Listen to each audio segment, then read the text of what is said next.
하나님의 말씀 보겠습니다. 은혜의 하나님 말씀은 요한계시록 2장 우리 4절에서부터 5절 말씀을 드리겠습니다. 하나님 말씀 요한계시록 2장 우리 4절에서부터 5절 말씀입니다. 제가 가지고 있는 성경은 신약성경 400쪽에 있습니다. 신약성경 400쪽 요한계시록 2장 우리 4절에서 5절 말씀입니다. 요한계시록 2장 우리 4절에서 5절 말씀 우리 다 같이 말씀을 봉독하겠습니다. 그러나 너를 책망할 것이 있나니 너의 처음 사랑을 버렸느니라. 그러므로 어디서 떨어졌는지를 생각하고 회개하여 처음 행위를 가지라. 만일 그리하지 아니하고 회개하지 아니하면 내가 네게 가서 내 촛대를 그 자리에서 옮기리라. 아멘. 저는 오늘 요한계시록 2장 4절에서 5절 말씀을 가지고 신앙의 초심을 버리지 말라라는 제목의 말씀으로 은혜 받기를 간절히 원합니다. 신앙의 초심이란 우리가 하나님을 처음 만났을 때 그때 만났던 하나님에 대한 그 은혜를 기억하는 것입니다. 바로 그 초심은 그 은혜를 기억하고 내가 주님 앞에 다짐하고 결심하는 그 마음을 말합니다. 그러니까 하나님께 최초로 주의 사랑을 받으며 그 은혜를 깨달아서 하나님 내가 충성하겠습니다. 내가 주님을 섬기고 살겠습니다. 내가 주님의 뜻대로 살겠습니다. 내가 주님을 위해서 살겠습니다. 내가 주님을 위해서 모든 것을 바쳐 하나님 앞에 헌신하겠습니다라고 다짐했던 그 순간을 신앙의 초심이라고 말합니다. 다른 말로 말하면 쉽게 얘기해서 주님을 만났을 때 그 첫사랑을 바로 주님의 초심이라고 말할 수 있는 것입니다. 그러므로 다른 말로 하나님의 첫사랑이란 이 초심, 그 초심을 간직한 사람은 어떤 풍랑과 어려움에도 흔들리지 않습니다. 어려운 일이 없을 수 없습니다. 신앙생활에 괴로움이 없을 수 없습니다. 그러나 그 하나님의 첫사랑과 그 신앙에 대한 사랑을 기억하는 사람은 요동하기보다는 오히려 그 믿음을 가지고 이기고 승리하는 사람이라고 말할 수가 있는 것입니다. 그러나 우리가 아는 것처럼 주님에 대한 그 신앙의 첫사랑, 그 신앙의 초심을 잃어버리면 믿음도 식어버립니다. 그리고 믿음이 식어버리면 하나님을 잊어버리게 되고 하나님의 그 사랑을 잃어버린 사람은 어떤 어려움도 이기지 못할 뿐만 아니라 완전히 식어버려 믿음이 없을 때보다 더 악하고 연약한 모습, 더 못한 모습을 보이게 된다는 것을 성경은 또한 말하고 있기 때문에 그렇습니다. 우리가 아는 아사왕, 초창기 아사왕은 바로 하나님께서 사랑하는 왕이었습니다. 그런 우리가 아는 것처럼 믿음에 주님의 초심을 가졌던 사람이었고, 아사왕은 또 어떤 사람이냐, 하나님을 얼마나 사랑했는지 하나님을 의지하고 우상을 폐하며 무엇보다도 우상을 섬기는 사람들에 대한 부분에 대해서 가만히 있지 않던 사람이 누구냐, 바로 아사왕이었습니다. 아사왕은 자기 어머니가 아세라상을 섬기는 것을 보고 나서 어머니조차도 아세라상을 무너뜨리고 그 왕위에서 폐위시키는 것까지 했던 사람이 누구냐, 바로 아사왕이었습니다. 성경 말하기를 아사왕은 우상을 섬기는 모든 일을 폐했을 뿐만 아니라 오직 하나님의 말씀을 섬기고 하나님의 말씀대로 살려고 그 초심을 늘 유지했던 사람이다, 성경은 표현하고 있습니다. 특별히 성경은 그의 마음이 다윗의 마음과 같이 정직하게 행하였다고 말하고, 아사왕의 신앙은 바로 다윗 왕과 같이 초심을 가진 신앙이요, 더 나아가서 여호와 앞에 그 마음이 온전하였다라고 성경은 또한 기록하고 있는 것입니다. 그러니까 이 사람을 딱 보면 어떤 사람이나 정말 하나님이 좋아하시는 사람, 정말 이 사람은 어떤 사람이냐, 신앙의 초심을 유지하고 하는 사람, 하나님의 사랑과 은혜를 늘 기억하고 하나님만을 의지했던 사람, 하나님 말을 섬겼던 사람이 누구다? 바로 아사왕이었다는 것을 성경은 기록하고 있습니다. 한번 성경에 뭐라고 기록했는지 한번 보겠습니다. 열왕기상 15장 우리 11절에서 15절입니다. 아사가 그의 조상 다윗같이 여호와 보시기에 정직하게 행하여 남색하는 자를 그 땅에서 쫓아내고 그의 조상들이 지은 모든 우상을 없애고 또 그의 어머니 마가가 혐오스러운 아세라상을 만들었으므로 태우의 위를 베하고 그 우상을 찍어 기드론 시냇가에서 불살랐으나 다만 산당은 없애지 아니하니라. 그러나 아사의 마음이 일평생 여호와 앞에 온전했으며 그가 그의 아버지가 성별한 것과 자기의 성별한 것을 여호와의 성전에 받들어 드렸으니 곧 은과 금과 그릇이었더라, 성경은 말하고 있는 것입니다. 그러니까 아사왕에 대한 이 부분이 얼마나 하나님께 온전했는지, 하나님은 그를 축복하셨습니다. 그리고 그를 얼마나 부강하게 하시고 강하게 하셨는지 성경은 그에게 축복하신 내용들을 많이 기록하고 있습니다. 그 왕국을 부흥케 하셨고 축복하시고 은혜로 채우시며 또한 큰 대적이 쳐들어왔음에도 불구하고 도우시고 지키셨다고 성경은 기록하고 있는 것입니다.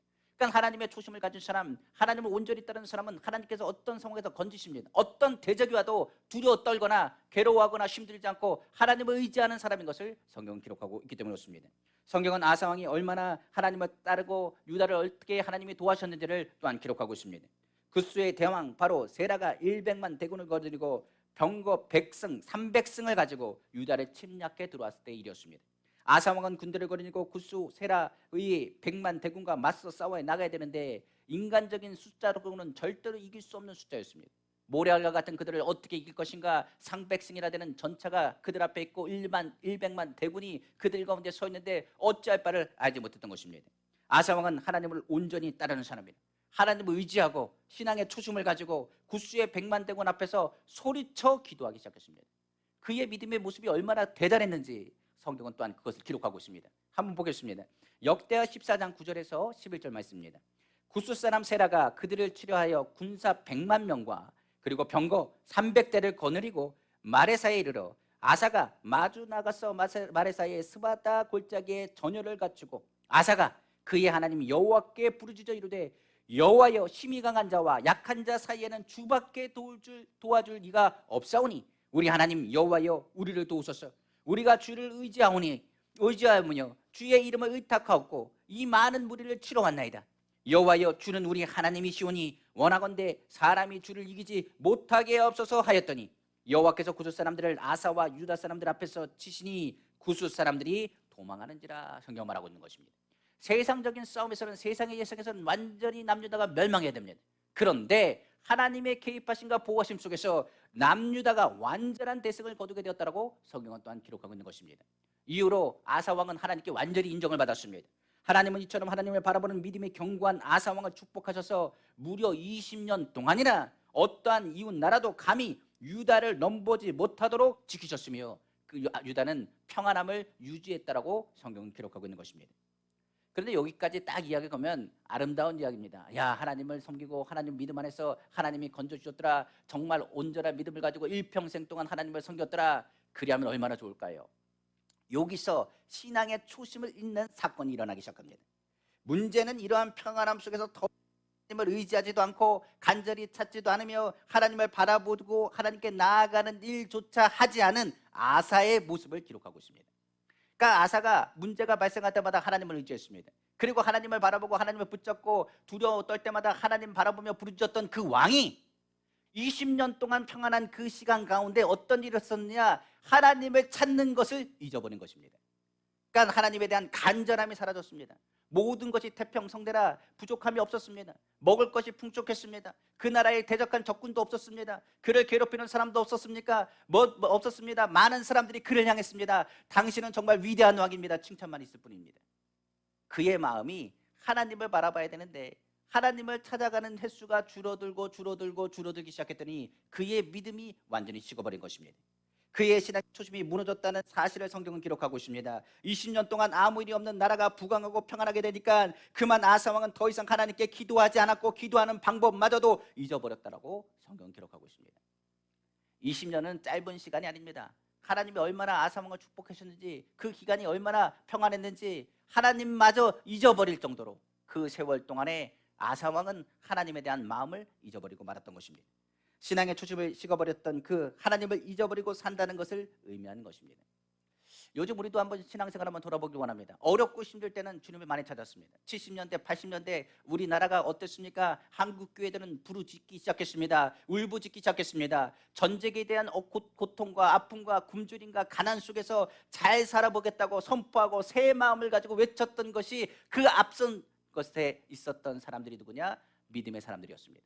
그러니까 신앙을 가지고 믿음으로 나갔던 사람들은 어려움이 있을 때마다 남북 간의 문제가 발생할 때마다 괴로울 때마다 앞장서서 기도 운동을 하며 외쳤던 사람들이 바로 신앙의 사람들이었던 사실입니다. 그런데 요즘 보면 우리나라 너무 평안합니다. 북한에서 미사일을 쏴도 그냥 쏴나 보다 그렇게 생각합니다. 환경과도 문제가 발생해도 어떻게 지나가겠지 생각합니다. 얼마나 평안해지고 얼마나 편안해졌는지 가난에 대한 과거의 생각들은 아예 잊어버린 적이 얼마나 많은지 모르겠습니다. 예전에 하나님을 만나기 위해서 간절히 기도원에 올라가고 찾고 기도원에서 부르짖고 기도했던 그 모습의 신앙의 모습이 우리 가운데 언제적 일인지를 잊어버렸는지도 모르겠습니다. 어떤 분들은 얘기합니다. 코로나 핑계를 대는데 코로나가 지나고 나니까 기도하려고 했는데 기도하는 것이 어색하답니다. 찬양하고 싶어도 찬양하는 게 어색하답니다. 모이고 하나님 앞에 나아가는 예배조차도 어색하다고 얘기하는 사람도 있습니다. 오히려 방송 보고 그냥 스마트폰으로 보고 TV로 보고 예배 드리는 것이 오히려 익숙하고 더 은혜롭다고 이야기하는 사람도 있습니다. 요즘 우리 사는 세상이 많이 좋아졌다고 합니다. 그러나 세상이 좋아진 게 아니라 하나님을 잊어버릴 기회를 너무 많이 만들었습니다. 예전에 새 마음을 가지고 간절히 찾았습니다. 주님 만났을 때 뜨거웠고 예수님의 십자가의 은혜를 체험하면서 우리가 성찬을 뗄 때는 눈물을 흘리고 그 은혜에 감사기도를 드렸습니다.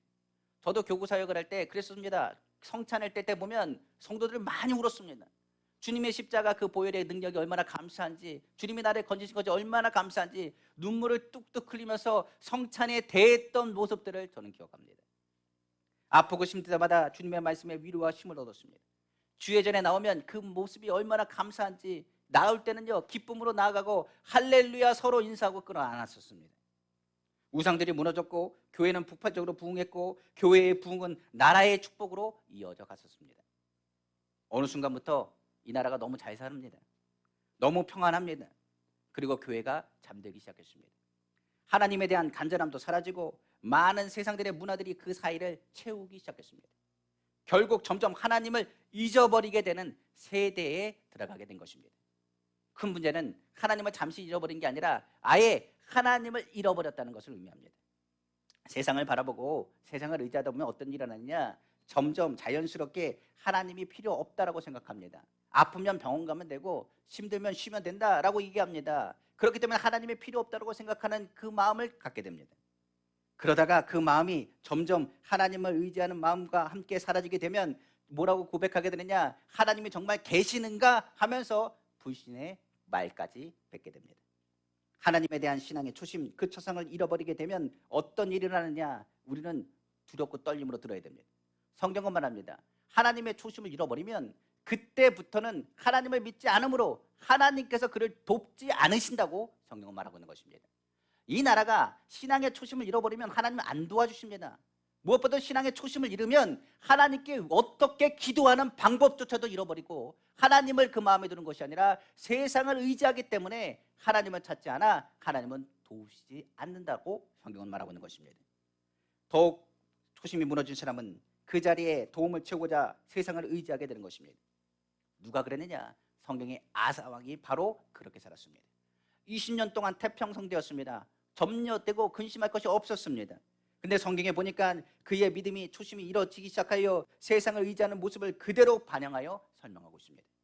신앙의 초심을 잃어버린 남유다 아사왕, 북이스라엘 왕 바사가 군대를 거느리고 유다를 침략하게 되면서 그 모습이 분명하게 드러나게 됩니다. 아사왕은 예전 같으면 하나님을 찾았을 것입니다. 그런데 하나님을 찾지 않았습니다. 성경을 보니까 예전 구스의 군대에 비교하면 북이스라엘 군대는 정말 작은 군대입니다. 아무것도 아닙니다. 그러나 하나님을 의지했던 그 초심, 하나님을 바라봤고 하나님의 도움을 구하고 하나님의 도움을 받았던 그 믿음이 잃어버린 아사왕은 마음속에 두려움이 들어오게 되면서 이 일에 큰 근심거리를 갖게 되었다고 성경 말하고 있습니다. 그러나 하나님을 잃어버려 초심을 사라진 아사는 여호와께 부르짖거나 찾지 못했다고 성경 기록합니다. 그는 하나님께 기도하는 것마저 잊어버려서 하나님을 의지하지 않고 세상적인 것을 의지하고 인간적인 생각을 하게 되었다라고 성경은 기록하고 있기 때문에 그렇습니다. 예전 같으면 어떻게 했다고요? 하나님, 강한 자나 약한 자나 그 사이에서 승리케 하시는 건 하나님이십니다. 하나님이 우리를 도우십니다. 하나님이 붙잡아 주십니다. 하나님이 우리와 함께 하시면 승리합니다. 주님, 전쟁에서 사람을 이기실 분은 하나님밖에 없습니다. 외쳤던 아사가 뭐라 그러냐? 기도하는 방법도 잊어버렸고 그가 생각하기에 하나님이 누구신가도 잊어버렸고 그리고 하나님을 찾으려 하는 것보다 오히려 그의 머릿속에서는 어떻게 이 일들을 이길 수 있을 것인가 인간적인 생각을 하기 시작했다는 사실입니다. 그리고 그는 방 안에 생각합니다. 곧장 뛰어들어가 성전에 있는 금과 은, 구별했던 그 금과 은을 캐기 시작합니다. 그리고 왕국에 있는 금과 은을 모으기 시작합니다. 그리고 그것을 취하여서 아람 왕에게 보내고 아람 왕 베나다드에게 군대를 고용하기 시작합니다. 그러니까 북이스라엘을 공격해 오니까 우리가 이길 수 없으니 아람과 손을 잡아야겠다. 그냥 손을 잡을 수 없으니까 돈을 주고 용병으로 사서 그들과 함께 북이스라엘을 견제하자라고 이야기한 것입니다. 아람을 의지하고 이스라엘을 견제하기 위해서 아사 왕은 머리를 쓰고 성전에 있는 금과 은을 캐가지고 아람에게 준 것입니다. 아람 왕은 그것을 받았습니다. 그리고 그것을 통해서 북이스라엘을 견제하겠다라고 동의를 했습니다. 아람 왕의 군대와 함께한다는 말에 이스라엘은 유다를 칠 것을 그치고 그들은 돌아갔다라고 성경 기록하고 있습니다. 이때 아사는 이렇게 이야기했을 것입니다. 자신의 판단이 맞았다. 그래, 돈으로 안 되는 게 어디 있느냐? 그리고 오히려 아람과 손 잡았으니 오히려 북이스라엘이 두렵고 도망가는 게 아니겠느냐? 내 판단력은 정확하다라고 이야기했을 것입니다. 그러나 하나님은 그의 믿음 없음을 보고 진노하셨습니다. 그의 신앙의 초심이 완전히 무너진 것을 확인한 계기가 되었기 때문입니다. 이에 하나님은 선지자 하나니를 보내서 꾸짖으셨습니다. 아사 왕은 그 선지자의 말을 들었습니다. 그러나 성경에 보니까 뭐라고 그러냐, 그 선지자의 말을 듣는 것을 기뻐하지 않았어. 그 선견자의 그 말하는 것을 듣지 않고자 그를 옥에 가두었다만 하고, 그 오히려 그렇게 주장하는 백성들 또한 가만히 있지 않았다라고 성경은 기록하고 있는 것입니다. 신앙의 초심으로 돌아오는 주님의 음성, 그 음성을 들으려는 것을 거부하는 아사 왕의 이야기를 성경은 기록하고 있습니다.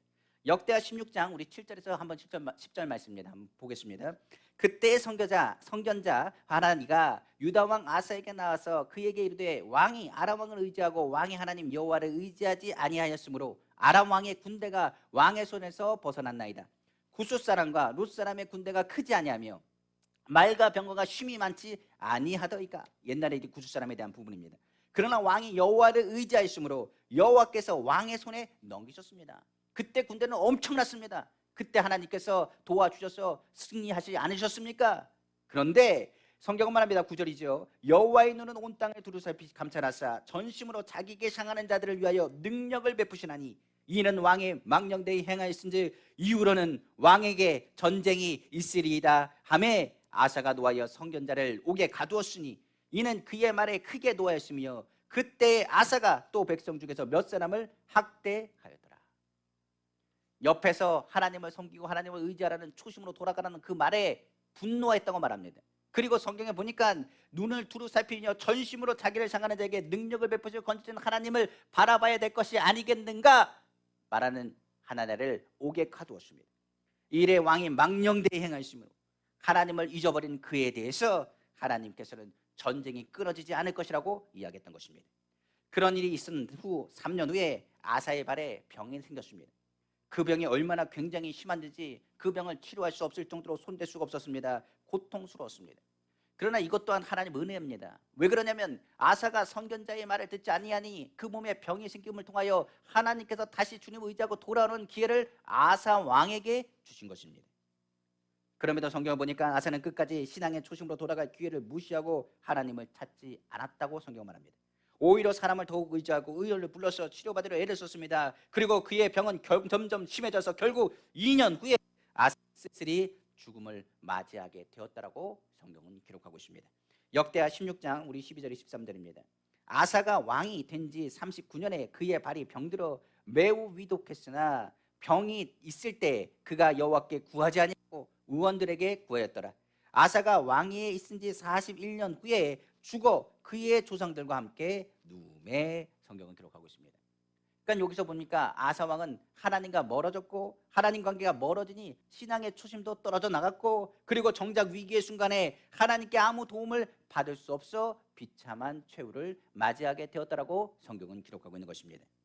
그래서 성경에 보면 초심이 왜 중요한지를 우리는 다시 한번 생각해 봐야 되는 것입니다. 주님에 대한 초심이 사라지면요, 아까 얘기했습니다. 하나님께 도움을 구할 마음마저 사라지는 것입니다. 그러니까 하나님께 도움을 구하지 않습니다. 주님의 부르짖지 않습니다. 주님에 대한 믿음이 없는데 어찌 주님을 의지하고 부르짖을 수 있겠습니까? 그 자리에 세상을 더욱 의지하기 때문입니다.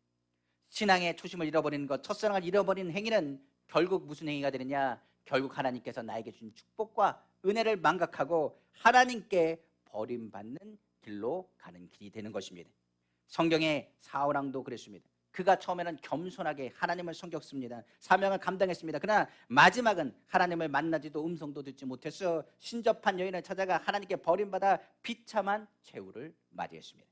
그의 교만함이 하나님의 사람을 무시했고 하나님과 대적이 되어서 신앙의 초심마저 사라졌기 때문인 것입니다. 오늘날 교회는 그러면 어떻습니까? 우리가 하나님을 섬기고 믿음으로 나아가지만 신앙의 초심을 잃어버린 교회에 대해서 주님은 경고하고 있습니다. 만약 하나님의 첫상을 잃어버린 에베소 교회에 갔다면 주님께서 그 교회에 있던 촛대를 옮겨 버리시겠다라고 경고하신 것입니다. 오늘 본문입니다. 계시록 2장 4절에서 5절이죠. 그러나 너를 책망할 것이 있나니 너희 처음 사랑을 버렸느니라. 그러므로 어디서 떨어졌는지를 생각하고 회개하여 처음 행위를 가지라. 만일 그리하지 아니하고 회개하지 아니하면 내가 네게 가서 내 촛대를 그 자리에서 옮기리라. 신앙의 초심은 그러므로 첫사랑을 기억한다는 건 굉장히 중요한 일입니다. 그냥 넘길 일이 아닙니다. 우리의 첫 신앙, 바로 신앙의 초심이 무너지지 않게 주님이 주신 첫사랑의 그 마음을 잘 지키는 것이 무엇보다도 중요하다는 사실입니다. 이에 아사왕처럼 하나님과 멀어지지 않았는지를 우리는 점검해 봐야 됩니다. 사울왕과 같이 내가 교만하고 오만하여서 하나님 말씀에 순종하지 않고 불순종했는지를 점검해 봐야 됩니다. 에베소 교회처럼 첫사랑 첫 행위를 잊지 않았는지 양심의 손을 얹고 우리는 무엇을 했느냐 생각하고 점검해 봐야 됩니다.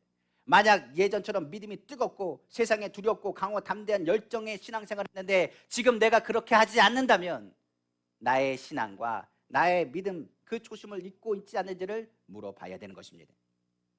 우리가 주님을 처음 만났을 때 어땠습니까? 오래전 일산시장에 처음 은빛교회가 세워졌을 때 그때를 생각해 봅니다. 어느 성도가 저를 찾아왔습니다. 여의도 순복음교회 어느 성도가 교회 찾아와서 이렇게 얘기했습니다. 병든 사람은 일산의 순복음 은빛교회를 가라고 해서 왔습니다. 그리고 기도받으러 오신 분이 계십니다. 또 어떤 분은 위로받고 싶고 그곳을 찾아가면 기도받고 돌아가라고 주님의 은혜가 충만하다고 이야기하여 전도하여 오신 분도 있습니다. 그때는요 성도님들이 얼마나 뜨거웠는지 모르겠습니다. 그 당시 주변 우상 점집들이 기도 소리에 무너지고 사라지는 것을 저는 목격했습니다. 그때 저희 교회 중심으로 해서 동서남북에 뭐가 있었는지 점집이 있었습니다. 새벽에 예배를 드리면 4시 제가 4시쯤에 새벽에 나와서 청소를 하고 위에 올라가는데 4시가 아니라 3시 반쯤 되면 뭐 하기 시작하느냐, 옆에는 창을 열고 향불을 붙이기 시작했습니다. 어느 쪽으로? 교회를 향해서 연기를 뿜어냈습니다. 처음에는 제가 그거 뭐 하는지 몰랐습니다. 밥을 짓나 그랬어요. 그런데 그게 아니라 보니까 거기다 창문을 딱 열고 나서 교회 쪽으로 뭔가 연기를 계속 뿜어내더라고요. 저희만 그런 게 아닙니다. 그 교회 뒤쪽에서도 점집이 있었습니다. 그러니까 사방에 점집이 있어가지고 얼마나 그 향을 불을 붙여냈는지 모르겠습니다. 그런데 그때마다 우리는 뭐 했느냐, 새벽에 모여서 얼마나 많이 기도하고 부르짖었는지 모르겠습니다. 그때 목격한 것은요, 점집이 문을 닫는 것을 제가 많이 목격했습니다.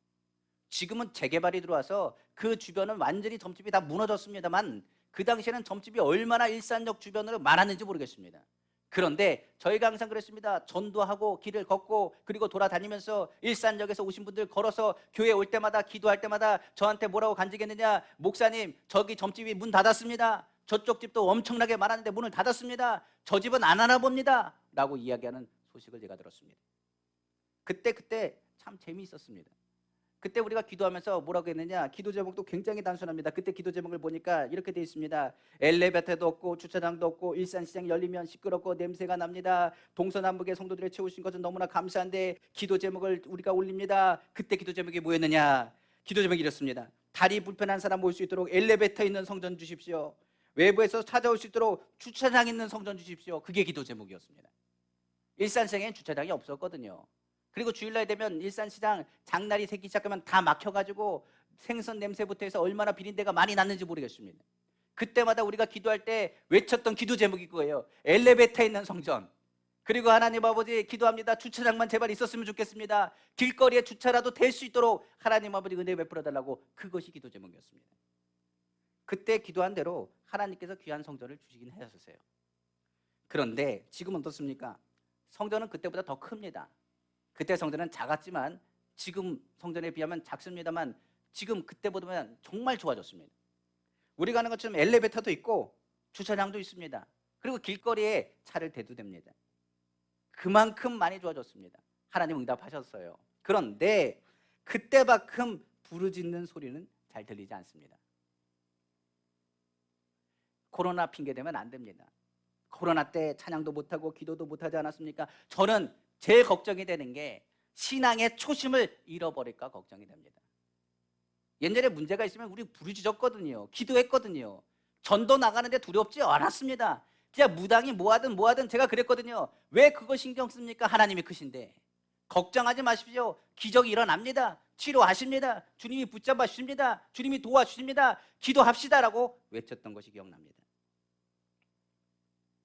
그러면 신앙의 초심을 어떻게 회복할까요? 예전에 우리가 뜨거웠었는데 그 첫사랑의 은혜를 다시 뜨겁게 회복하기를 원한다면 우린 다시 성경으로 좀 돌아가야 됩니다. 저는 그러므로 오늘 신앙의 첫사랑, 주님의 초심을 잊지 않고 주님 앞에 돌아가는 비결에 대한 것을 성경에서 찾길 원했고, 그리고 성경에 말한 것처럼 귀인 자는 성령이 하시는 말씀을 들을지어다 말한 것처럼 다시 주의 음성을 듣고 다시 신앙의 초심을 회복하기를 다시 한번 주님의 이름으로 축원합니다. 그러므로 우리의 신앙의 초심을 회복하기 위해서 성경은 우리에게 주신 하나님의 말씀을 통하여 성령 안에서 이 시간 귀 있는 자는 들으라, 그리고 오히려 이것을 통하여 하나님의 일들을 통하여 초심을 회복한 사람들을 보라고 말하고 있는 것입니다. 그 대표적인 사람들이 누구냐? 바로 예수님의 제자들입니다. 오늘은 우리는 예수 그리스도를 믿은 사람이요, 예수 그리스도의 제자들입니다. 바로 성경에 관한 예수님의 제자들이 어떤 사람이냐? 신앙의 초심을 잃어버렸던 사람들입니다. 그런데 그 사람들이 어떤 사람이냐? 다시 신앙의 초심을 회복한 사람들로 기록되어 있는 것입니다. 예수님의 제자들, 예수님 많이 사랑합니다. 아마 이 자리에 예수님 많이 사랑하지 않는 사람 없을 것입니다. 주님 다 사랑한다고 고백할 것입니다. 그러나 예수님의 십자가에 달려 죽으실 때 두려움이 그들을 엄습하고 신앙의 초심이 흔들리더니 그들 안에서 사라져버려 오히려 예수님을 부인했고 두려워 숨었고 예루살렘을 떠나는 엠마오의 두 제자 같은 사람들도 기록되어 있습니다. 그러나 예수님께서는 가룟유다를 제외하고 모든 제자들을 다시 일으켜서 신앙의 초심을 회복하게 하셨다고 성경은 기록하고 있는 것입니다. 자, 그러면 신앙의 초심은 어떻게 회복하고 어떻게 나아가는지를 한번 보겠습니다. 신앙의 회복은요, 절대적으로 우리는 알아야 됩니다. 내가 할 수 있는 게 아닙니다. 신앙의 주체, 회복의 주체는 누가 되느냐? 내가 아닙니다. 하나님이 주체가 되십니다. 예수 그리스도가 주체가 되시고 성령의 역사가 나타나야 주님의 만나심을 통해서 신앙이 회복되는 것입니다. 우리가 노력한다고 된다고요? 아닙니다. 아마 우리가 노력해도 된다고 했다면 예수님이 이 땅에 오실 이유가 없습니다. 우리가 노력해도 안 되는 것이 신앙생활입니다. 믿음 생활 한다고요? 믿음 생활 내 마음대로 됩니까? 안 됩니다. 코로나 시기 통해서 우리가 깨닫지 않았습니까? 우리가 주님을 찾으러 간다고 무릎 꿇고 외친다고 해서 주님이 우리를 만나 주시는 것도 아닙니다. 그렇다고 회복되나요? 아니라는 얘기입니다. 나의 신앙을 회복하는 분은 하나님밖에 없습니다. 성경은 보면 우리는 이것을 알 수 있습니다. 우리가 해결할 수도 회복할 수 없는 일이 신앙이기 때문에 그렇습니다. 예수님의 제자들이 제일 예수님이 십자가 달리고 나서 깨닫는 게 뭔지 아십니까? 우리가 아무것도 할 수 없다는 것입니다. 예수님이 십자가에 달리시고 잡히시던 그 밤에 제자들이 깨닫는 건 우리는 아무것도 할 수 없다. 우리가 도대체 뭘 할 수 있는가? 라는 것이었습니다. 또 하나, 주님이 없었을 때 그들은 무엇을 깨달았느냐? 우리가 아무것도 아니라는 사실을 깨달았다는 사실입니다. 신앙에 있어서 우리는 먼저 이걸 깨달아야 됩니다. 우리는 주님 없으면 아무것도 아닙니다. 우리가 할 수 있는 게 아무것도 없다는 것입니다. 주님과 멀어지면 신앙의 초심은 사라지는 겁니다. 왜냐하면 주님이 계셔야 우리의 마음의 신앙이 살아나기 때문에 그렇습니다. 빛이 있으면 어둠 물러갑니다. 그런데 빛이신 주님이 계시면 어둠은 물러가기 때문에 빛에 거하지 않는다면 그 신앙의 초심은 사라져버릴 수밖에 없습니다. 그러나 우리가 빛 가운데 거하면 주 예수 그리스도 안에 거하는 것이며 그 신앙은 다시 싹이 틀 수가 있는 것입니다. 이를 위해 성경은 말합니다. 몸이 멀어지면 마음이 멀어지는 것처럼 주님과 멀어지면 그 마음도 멀어지라. 그렇기 때문에 우리에게 먼저 다가오신 것은 바로 예수님이십니다. 우리가 늘 생각하지 않습니까? 주님, 내 신앙의 첫사랑을 회복하여 주시고 초심을 회복해달라고 기도하는 사람들이 많이 있는데 중요한 것은 오늘 주님께서 이 자리에 부르신 것은 우리의 신앙을 회복하라고 주님이 부르신 것입니다. 우리가 주예전에 나왔을 때 우리가 나왔다고 생각합니까? 아닙니다. 성령께서 우리 마음 가운데 주장하셔서 이 자리에 나오신 것입니다. 우리가 예배드린 것을 우리가 그냥 예배드린다고 생각합니다. 아닙니다. 우리가 예배드린 게 아니라 예배드릴 수 있도록 주님이 오늘 부르신 것입니다. 오늘 주님께서 말씀하십니다. 신앙의 초심이 사라졌을 때 빛을 비추신 것은 예수님이시고 이때 주님의 음성을 듣고 주저하지 말고 가까이 나아가면 신앙의 초심은 회복됩니다. 우리는 이 단순한 것을 잊어버립니다. 그리고 말합니다. 주님, 나에게 주님의 첫사랑을 회복해 달라고 기도하며 그때 뜨거운 열정을 회복해 달라고 기도하지만은 오늘 이 자리에 주님이 이미 계십니다. 우리가 주님의 마음, 그 마음의 문을 열면 주님께서 그 마음 가운데 역사하시고 주장하실 텐데 우리는 끊임없이 얘기합니다. 주님 도대체 어디 계십니까? 주님은 이 자리에 계십니다. 두세 사람이 내 이름으로 모인 곳에 나도 그들 중에 있다고 말했습니다. 내가 내 마음의 문을 열면 내 마음에 개입해서 역사할 것이라고 말씀하신 것입니다. 성의 엠마의 두 제자가 예수님을 떠나서 낙심하여서 엠마로 내려갔습니다. 그때 어떤 일인지 아십니까? 예수님이 옆에 계셨습니다. 옆에 계셨습니다. 그런데도 불구하고 예수님이 그것을 몰랐습니다. 그런데 예수님께서 하나님의 말씀을 선포하기 시작합니다. 고난받는 종에 대한 이야기를 하기 시작합니다. 성경의 구약에 있는 말씀들을 하나하나 조목조목 얘기하시면서 예수 그리스도에 대한 부분들을 이야기하기 시작합니다. 그가 고난을 나가고 십자가를 달리고 죽으셨으며 부활하실 거란 이야기를 합니다. 그리고 나서 떡을 떼고 먹이니 그들이 눈이 밝아져서 예수인 것을 알았다고 성경은 말하고 있습니다. 그리고 성경은 말합니다. 그들이 주의 말씀을 들을 때 마음이 뜨거워졌으며 주의 말씀을 들을 때 예수 그리스도가 살아 계심을 믿게 되었다고 말합니다. 그리고 그들은 그 자리에서 예루살렘으로 다시 올라갑니다. 신앙의 초심은 다른 것도 있지 않습니까? 주님 오늘 우리를 부르셨습니다.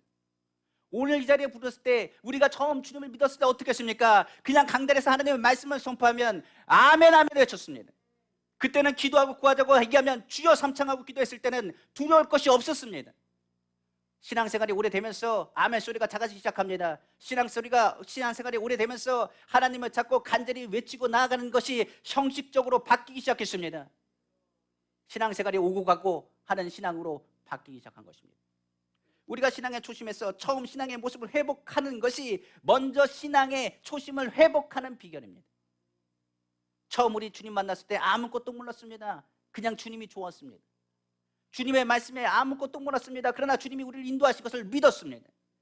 신앙의 초심, 신앙에 부르짖고 기도하고 찬양하는 것이 기쁘고 즐거웠습니다. 어느 순간부터인가 주님을 인정하고 주님의 은혜와 도움을 구해야 됨에도 불구하고 자꾸만 딴 쪽을 보는 우리의 모습을 보게 됩니다. 오늘 주님은 말합니다. 신앙의 초심을 회복하라고요. 이미 주님께서 회복하기 위해서 말씀하신 것입니다. 아사 왕을 통해서 선지자들을 보낸 것이 하나님이십니다. 솔로몬에게도 말합니다. 내가 이방 여인들과 섬기고 이방 여인들과 어울리는 것을 내가 기뻐하지 아니하느니 처음 마음을 가지라. 다윗과 같은 마음으로 돌아오라고 꿈속에 몇 번이나 나타나셔서 말씀하셨습니다. 뭐라고요? 주님이 신앙을 회복하라고 말씀하신 것입니다. 아사 왕에게는 하나님과 그리고 많은 사람들이 돌아오라고 말한 것입니다. 오늘 주님은 신앙의 초심을 가지라고 말씀하신 것입니다. 그런데 우리가 뭐합니까? 신앙의 첫 행위를 완전히 잊어버린 것입니다. 오늘 주님 말씀하십니다.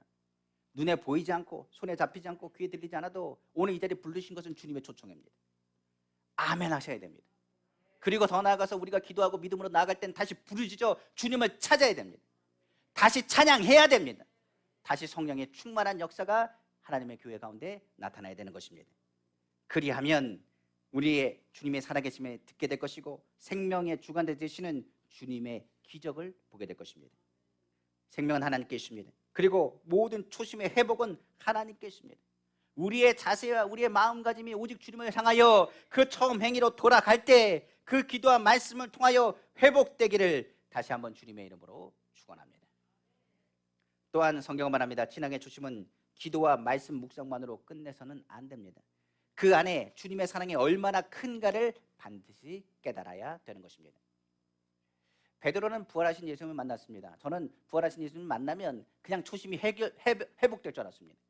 왜냐하면 엠마의 두 제자들이 회복되고 돌아가는 모습을 통해서 예수님을 만나면 회복되겠지라고 생각했습니다. 여러 번 부활하신 예수님을 만났음에도 불구하고 베드로는 그런데 그 마음이 불편했습니다. 왜 그러냐면 예수님을 3번이나 부인했고 예수님을 두려워서 사랑하긴 사랑하지만은 예수님을 떠났던 자신의 모습이 너무나 부끄러웠기 때문입니다. 저는 이런 사람을 좀 봤습니다. 어떤 경우냐, 형제님 교회 좀 나가십시오 했더니 이야기합니다. 저 교회 나갔었어요 예전에. 그런데 제가 교회에서 실수를 너무 많이 해가지고 교회 가는 것이 부끄럽습니다. 어떤 분은 얘기합니다. 제가 너무 많아요. 내 죄가 얼마나 큰지 하나님이 오셔도 예수님이 오셔도 성령님이 오셔도 다 알더라고요. 그런데 내가 죄가 너무 많아서 이거 해결할 수가 없어요. 어떤 분들은 이렇게 합니다. 뭐라고 얘기하느냐, 나는 상상할 수 있는 대로 주님 앞에 나아갈 엄두가 나지 않습니다. 나 같은 죄인을 주님이 받으실까요? 그 얘기 듣는데요, 어떤 죄를 졌는지 궁금하더라고요. 근데 이때요, 너무 크대요. 너무 부끄럽대요. 자신의 모습이 창피해서 교회에 나가기가 어렵대요. 이런 분들 중 주님을 체험한 사람이 많습니다. 이분들은 말씀도 알고요, 예수님이 우리를 위해서 죽으셨음도 있더라고요. 그런데 공통점이 너무 미안해서, 죄가 많아서, 죄가 떠올라서, 부족해서, 내가 자격이 없어서 오히려 주님께 나아가기가 어렵습니다라고 이야기합니다. 그때 주님이 하신 말씀이 그 말이에요. 내 사랑이 세상 어떤 것보다 더 크다는 것을 내가 아느냐라고 오늘 주님 묻습니다. 그 물음을 누가 했느냐? 베드로에게 예수님께서 하신 거예요. 베드로에게 뭐라고 묻습니까? 주님이 얼마나 사랑이 큰가에 대해서 내가 나를 사랑하느냐라고 묻지 않으셨습니까? 베드로 한번 생각해보자. 베드로, 예수님 부활하셨습니다. 예수님 만나는 게 기쁩니다. 예수님 부활하시고 얼마나 예수님을 사랑하는지 모릅니다. 그러나 자신이 한 행동과 자신이 한 모습이 있기 때문에 감히 예수님을 사랑한다고 말도 못합니다. 그리고 예수님을 쫓아가지도 못합니다. 주님은 나를 사랑하는 걸 아는데 나는 자격이 없습니다. 예수님을 3번이나 부인했습니다. 내가 그렇게 주님을 위해서 목숨 걸겠다고 했지만 내가 두려움이 다가오니 나도 내 마음을 모르겠습니다. 그때로부터는 주님과 동행했던 기쁜 일들은 오히려 상처가 됩니다. 예전에 주님을 위해서 열심히 했던 것, 열심히 주님을 위해서 헌신했던 모든 것, 그런데 내 마음이 주님을 떠나고 나서 했던 행동들을 생각해 보니까 다시 주님의 일을 하는 것조차도 어렵습니다. 예전에 봉사 많이 하신 분들이 봉사 안 하는 분이 있습니다. 그럼 얘기 들어오면 왜 그러냐고 그랬더니 상처를 많이 받아서 봉사하기 싫대요. 무슨 봉사를 하면 상처받는데요. 제가 그랬습니다. 상처받는 건 당연합니다. 그런데 그거 상처로 보면 안 되고 그리스도의 흔적으로 보셔야 된다고 이야기한 적이 있습니다. 하여간 베드로가 거기서 예수님을 만납니다. 예수님께서는 뭐라고 그러냐? 우측으로 그물을 던지라고 했더니 그물을 던졌더니 물고기를 많이 잡습니다. 그리고 예수님인 것을 깨닫고 나서 겉옷을 입고 물로 뛰어들어가 예수님을 믿고 달려갑니다. 그런데 예수님께서는 잡은 고기를 가져오라 말씀하시고 숯불을 피워 놓으며 고기를 구워서 베드로에게 먹으라고 말씀하십니다. 그 장면이 어떤 장면이냐? 요한복음 21장에 보면 이 두 가지를 다 포함하겠습니다. 베드로가 예수님을 처음 만났던 갈릴리 바닷가, 물고기를 잡지 못했던 그 빈배에 있었던 베드로의 모습을 만들고, 두 번째는 숯불 가운데서 예수님을 3번 부인했던 그 장소와 같이 예수님께서는 베드로를 숯불 가운데로 불러 모으신 것입니다. 그때 주님이 물으신 거죠. 내가 나를 사랑하느냐? 예수님의 그 큰 사랑으로 베드로에게 묻는 겁니다. 베드로는 교회의 반석의 역할을 한 사람이었고 예수님 앞에 사랑을 하여 그 사랑을 선포했던 사람이기도 합니다. 그러나 이 물음에는 많은 것을 내포하고 있습니다. 베드로야, 네가 나를 처음 만났을 때 의인이었느냐? 그때 베드로는 죄인임을 누구보다도 빨리 인정한 사람이었습니다. 그때 성경에 보니까 주님 나를 떠나소서 나는 죄인이다 고백했던 사람이 누구였느냐? 베드로였습니다. 또 베드로에게 물습니다. 베드로야, 네가 나를 처음 만났을 때를 기억하니 그때 너희 배는 빈배였 못하느냐? 그때 베드로는 어떤 인생을 살았냐? 실패자임을 인정했습니다. 그의 배는 빈배였고 피곤하였고 걱정과 염려가 많은 사람이었습니다. 그러나 예수님은 베드로를 제자로 부르셨습니다. 왜 제자로 부르셨느냐? 딴 것 때문에 부른 게 아닙니다. 그가 말씀에 의지하여 그물을 던졌기 때문입니다. 말씀을 의지한다는 것, 바로 첫사랑입니다. 예수님은 그것을 기억하셨습니다. 그리고 베드로에게 말합니다. 베드로야, 네가 나를 처음 만났을 때와 지금은 다르지 않다. 너는 죄인임을 인정했고 너는 실패자임을 인정하고 있어. 지금 네가 나가 필요하다는 것을 너는 더 절실히 알 것이다. 그러나 지금 그때와 다른 것이 있다면 지금 내가 그때보다 더욱 나를 사랑하고 있다는 사실이다. 베드로에게 하신 말씀이 동일합니다. 내가 너를 사랑하느냐? 내가 너를 사랑하느냐? 내가 너를 사랑하느냐? 주님, 내가 얼마나 주님을 사랑하는데 그런데 내가 이것을 표현할 수가 없습니다. 베드로가 말한 말이 이겁니다. 주님, 내가 주님을 사랑하는지를 주님께서 아십니다. 제가 9년 동안 개척하면서 많은 목사님들을 만나고 많은 교회가 서고 문을 닫는 것을 봤습니다. 그때 목회를 하면서 내려놓는 분들 중에 이런 말하는 경우가 많이 있었습니다. 저는 자격이 안 되나 봐요. 목회를 하고 부족해도 교회를 세고 이끌어가는 것, 그것이 중요하다고 생각했지만은 이런 분들은 이렇게 얘기합니다. 나는 사랑받을 자격이 없나 봐요. 목회를 내려오신 분들 보면 마음이 아픕니다. 그때마다 얘기하는 말들이 어떻게 보면 부족했다, 연약했다, 안 됐다라는 이야기들을 합니다. 그런데 제가 그 가운데 깨닫는 게 있습니다. 그분은 부족했다, 사랑받을 자격이 없다라고 얘기할지 모르겠지만은 아니었습니다. 9년 지나면서 제가 깨닫는 건 다른 거 아닙니다. 주님은 여전히 은빛교회를 사랑하고 여전히 우리 성도님들을 사랑하고 여전히 우리 성도들을 사랑하실 뿐만 아니라 더욱 사랑하고 계신다는 것을 깨달았습니다. 나의 사랑 누구도 끊을 수 없다 주님 말씀하셨고, 내가 너와 함께하겠다, 너를 도와주겠다고 말씀하셨습니다. 내가 너를 사랑한다 말씀하시고, 그 외에 무엇이 더 필요하냐고 말씀하시고, 십자가를 보면 다시 심장이 뛰게 하여 주셨습니다. 신앙의 초심은 바로 주님이 나를 너무나 사랑한다는 것을 아는 것입니다. 내가 죄를 져도 주님은 그 죄를 덮을 만큼 나를 사랑하십니다. 내가 부족해도 그 연약한 것을 다 덮을 만큼 나를 사랑하십니다. 내가 실수하고 넘어져도 나를 끝까지 사랑하신 주님께서는 나를 놓지 아니하시고 내가 너를 사랑한다고 일어나라고 말씀하고 있다는 사실입니다.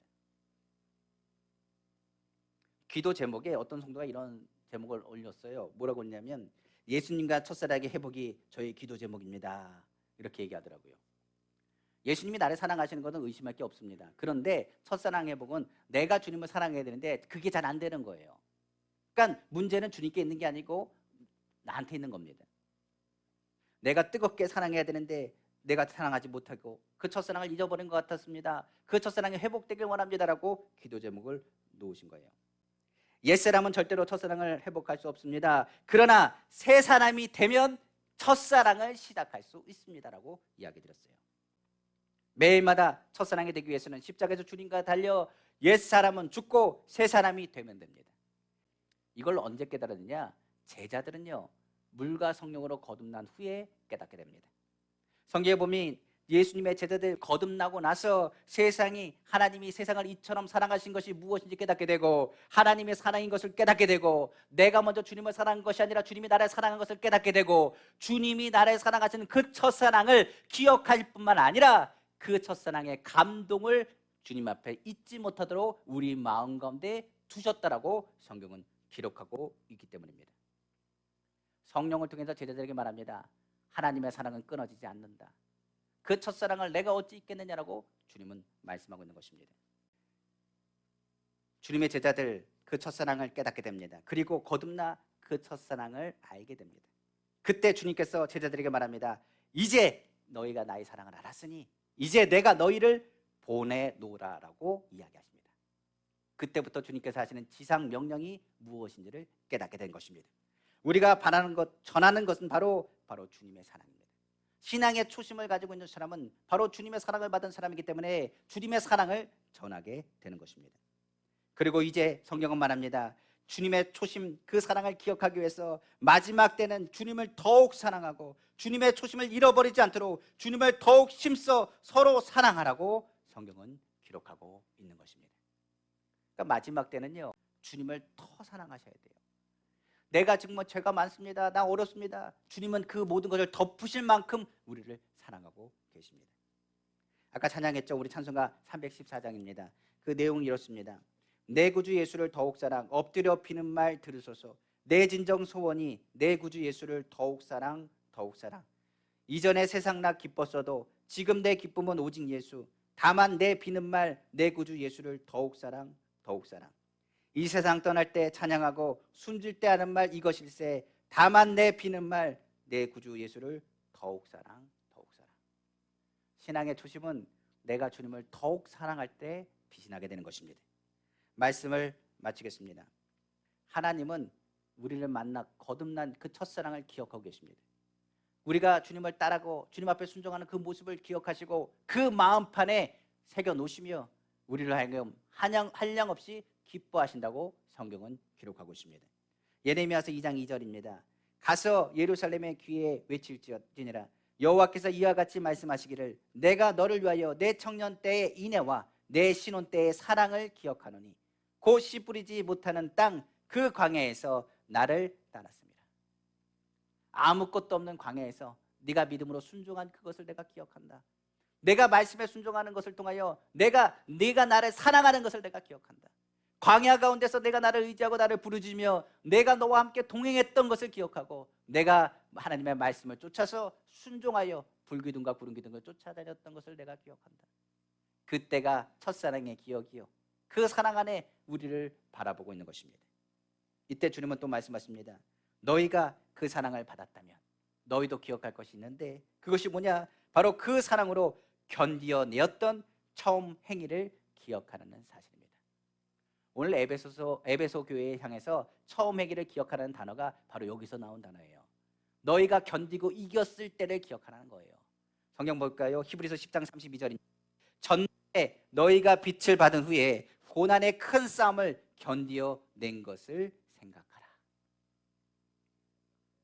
우리는 예수 그리스도의 십자가의 사랑을 기억하고 그 은혜 안에서 견디어 왔습니다. 여태까지 잘 하셨어요. 잘 견디셨습니다. 예수님 때문에 우리는 원수도 용서했고, 예수님 때문에 참았고, 예수님 때문에 이겼으며, 예수님 때문에 손해도 기쁘게 받았습니다. 크고 작은 싸움 속에서 우리 몸에는 그리스도의 흔적이 이미 놓여 있습니다. 그때마다 그 흔적들이 신앙의 초심을 잡아줄 것입니다. 마지막 때 더욱 주님께 가까이 가십시오. 그리고 주님의 새날 첫사랑을 위해 날마다 새 사람이 되십시오. 마지막까지 신앙의 초심을 지켜 준비된 하나님 나라를 기대하며 더욱 주님을 사랑하기를 다시 한번 주님의 이름으로 축원합니다.